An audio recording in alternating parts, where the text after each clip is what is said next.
ici en Outaouais. L'actualité locale. D'abord. Au 104.7 Outaouais. Jusqu'à 14h. Vous écoutez LP le midi.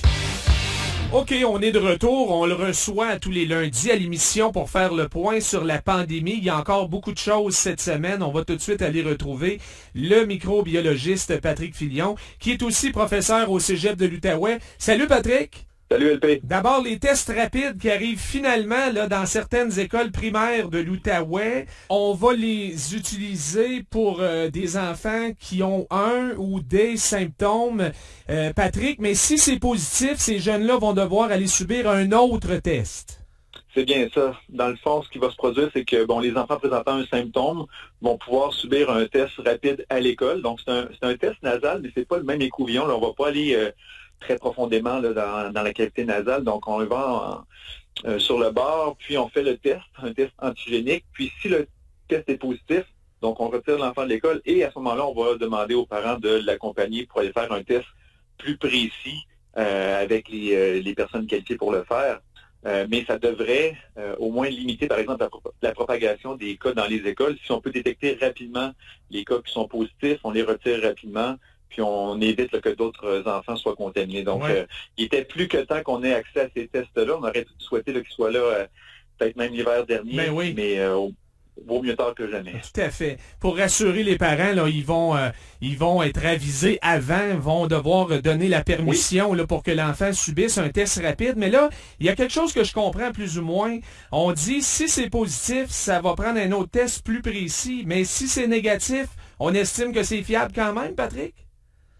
Oui, on estime que si le test est négatif, donc il y a beaucoup moins d'antigènes là, que ce qu'on pourrait détecter. Donc, théoriquement, l'enfant serait correct. Donc, même si, là, par exemple, pas un mal de gorge, on décide de faire le test et le test s'avère négatif, donc on s'imagine que c'est peut-être autre chose, un rhume ou quoi que ce soit. Donc, on n'a pas besoin. Mais si c'est positif, on veut confirmer ce positif-là, puis on va faire le test par la suite là, dans les centres de dépistage. Bon. Parce que oui, tu as raison, là, les rhumes, puis les autres bébites, puis les autres virus, ça recommence un petit peu plus que ce qu'on a vu là, au plus fort de la pandémie. Là. Oui, absolument. Dans la première année de pandémie, personne dans ma famille avait été infecté et on a tous passé des tests dans le mois dernier. Tous ont été négatifs, mais on a tous eu un bon rhume. Donc, ça ne nous manquait pas, mais on est allé faire nos tests, mais c'était vraiment autre chose. Donc, les autres virus, les autres bactéries continuent à circuler. Donc, on va devoir faire la distinction justement entre qu'est-ce qui est réellement un cas de COVID et une autre infection qui pourrait arriver naturellement comme on l'a vu par le passé. Là. Oui. Patrick, les yeux sont vraiment tournés vers l'Alberta, là, avec l'armée qui arrive en renfort dans les hôpitaux. Peut-être nous faire un petit portrait de la situation là-bas. On s'approche carrément du point de rupture dans les soins intensifs. Oui, c'est vraiment alarmant. On en parlait déjà la semaine dernière, mais la situation là, est loin de se calmer. Donc, si on regarde juste au niveau des populations, donc l'Alberta, c'est à peu près la moitié de la population québécoise, donc on parle de 4,4 millions de personnes, 1061 hospitalisations, 243 personnes aux soins intensifs, puis on parle de 1600 cas par jour. Donc, c'est énorme. Si on compare avec nous, avec notre population de, on va dire, 8,5 millions, on a 298 hospitalisations, donc c'est presque, on va dire, 4 fois moins que ce qu'il y a en Alberta pour le double de la population. Puis on a environ 90 personnes aux soins intensifs, là. Donc, on voit que les stratégies de déconfinement qui sont produites en Alberta depuis environ un mois et demi n'ont pas donné des résultats escomptés, là, vraiment pas. Ouais. Et ça et le taux de vaccination qui est beaucoup plus bas en Alberta. Oui, si on regarde les taux de vaccination là, pour les personnes admissibles, là, donc les 12 ans et plus, les Albertains, c'est 82 de la population qui ont eu une première dose et 73 seulement 2 doses. Puis si on regarde ici au Québec, encore une fois pour les 12 ans et plus, c'est 89 de la population qui a eu au moins une dose et 84 qui ont eu 2 doses. Donc, on a plus de personnes ici en pourcentage là, qui ont reçu 2 doses que d'Albertains qui en ont reçu une seule. Donc, on a fait nos efforts, on a répondu à la vaccination et on voit des effets bénéfiques et positifs de cette vaccination-là sur notre population et sur notre système hospitalier. Donc, il faut s'en réjouir pour nous, mais c'est vraiment inquiétant de voir ce qui se passe en Alberta. Là. Ah, tout à fait. Tu le disais, à peu près 250 personnes aux soins intensifs en Alberta sur une capacité totale de 320 lits. Alors, une chance que l'armée arrive, puis je présume qu'on va organiser là, des genres de départements de soins intensifs de brousse, là. Oui. On s'appelle dans les premiers mois de la pandémie, même au Québec, on avait eu l'aide un petit peu de l'armée dans les CHSLD et tout. Oui. Donc, on avait organisé les services de santé avec cette aide externe-là. Donc, on va faire un petit peu la même chose parce qu'on est sur le point d'atteindre le seuil le point de rupture dans les soins hospitaliers en Alberta.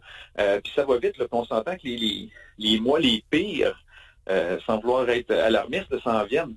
Donc, si on est déjà à ce niveau-là, on va dire fin septembre, ça augure pas bien là, pour les mois de, disons, octobre, novembre et décembre. Oui. Donc, il faut vraiment réagir rapidement pour endiguer tout ça parce que ça va être catastrophique. Oui, ici, c'est assez stable, mais tu as raison, là. Faut pas crier victoire trop vite parce que il fait encore beau, on passe encore beaucoup de temps à l'extérieur, mais c'est quand on va s'enfermer dans les maisons que le virus risque de circuler davantage. On verra l'évolution ici au Québec, là.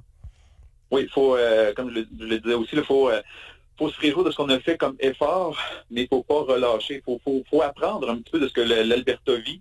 Puis c'est triste de devoir apprendre par les erreurs des autres, là. Mais un relâchement trop rapide, une vaccination qui n'est pas au même rythme. Donc, nous, on regarde ça.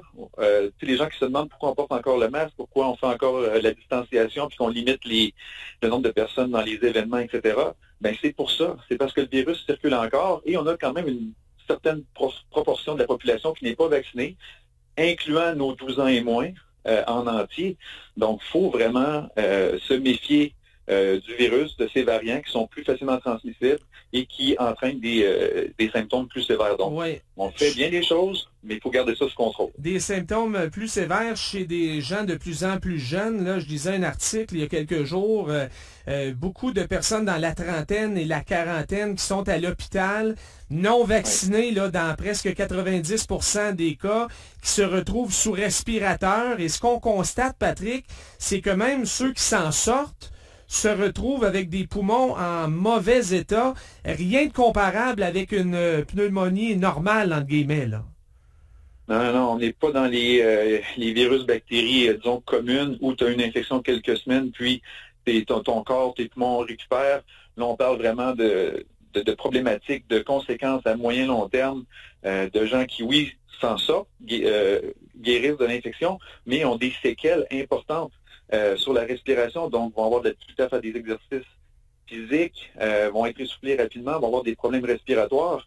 Donc, puis c'est ça, c'est des gens de plus en plus jeunes, donc il faut, disons, arrêter de penser, comme au début de la pandémie, où on se disait que c'était vraiment plus les personnes âgées qui en étaient infectées. Là, on le voit clairement, les jeunes, trentaine, quarantaine, non vaccinés, se retrouvent à l'hôpital, ont des problèmes sévères, donc il ne faut pas prendre ça à la légère, c'est pas une grippe, c'est vraiment important, là. Donc, il faut vraiment réagir, il faut se protéger.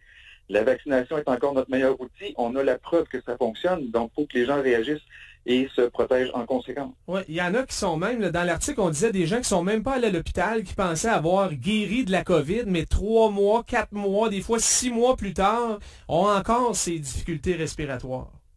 Oui, donc faut penser, là, pas se dire qu'on est, justement, on est en santé, on est jeune, puis tout va bien aller. C'est sûr que, bon, encore une fois, il y a une majorité de personnes qui vont bien s'en sortir, mais vous ne voulez pas faire partie des statistiques et être une de ces personnes-là qui va malheureusement avoir des conséquences là, qui risquent de prendre plusieurs mois, même plusieurs années pour s'en remettre. En terminant, Patrick, un mot sur Israël qui va de l'avant avec une 3e dose maintenant pour les 60 ans et plus. Oui, ça fait longtemps qu'ils en parlent. Ils ont fait des essais cliniques, ils ont testé la 3e dose et ils voient vraiment une diminution du nombre de cas et de la gravité des cas aussi chez les personnes âgées de 60 ans et plus qui reçoivent une 3e dose. Donc, ils sont mieux protégés. Donc, on parle d'une 20 fois mieux protégés que les personnes qui ne reçoivent pas la 3e dose. Et aussi, ça c'est intéressant, jusqu'à 10 fois moins de cas. Donc, les personnes ne sont même pas testées positives après une 3e dose. Tandis que nous, par exemple, on voit souvent après 2 doses les gens peuvent tester positif, mais vont peut-être pas nécessairement développer la maladie. Et là, ce que l'on voit après la 3e dose en Israël, c'est qu'il n'y a même pas de cas. Donc, c'est intéressant, mais encore une fois, il y a des, comment je pourrais dire, on veut viser un partage des vaccins aussi, donc on ne va pas peut-être faire ça à grande échelle, mais pour les gens plus vulnérables, ça demeure une option intéressante. Mais ce qui se passe en Israël donne à penser que ça va arriver ici là, bientôt. Là. Oui, parce qu'encore une fois, Israël, ça fait longtemps qu'ils ont reçu leurs 2 doses. Donc, peut-être qu'on voudra, nous aussi, éventuellement protéger les plus vulnérables, donc personnes âgées, personnes immunodéprimées, personnes avec des conditions qui les prédisposent à l'infection.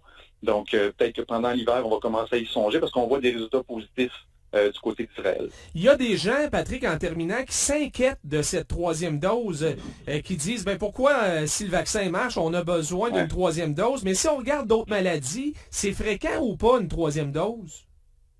Je vais regarder les carnets de vaccination juste au Québec. Là. Certains vaccins pour les enfants, c'est 3 doses. Donc, si on regarde la vaccination à pneumocoque pour nos enfants, ils reçoivent une dose à 2 mois, 4 mois et 12 mois. Donc, c'est pas quelque chose qu'on invente là, spécialement pour la COVID. Souvent, certains micro-organismes vont nécessiter ça. On veut stimuler la réponse immunitaire. Donc, c'est pas sorti des nues. Ça existe la 3e dose. Maintenant, c'est sûr que les gens se disent, la COVID, tout semble aller trop vite. Mais c'est ça. Si on fait des études et qu'on démontre qu'une 3e dose peut nous aider, pourquoi pas? Puis on en avait déjà parlé aussi. Est-ce que ça serait possible qu'on reçoive des doses de façon annuelle, biannuelle?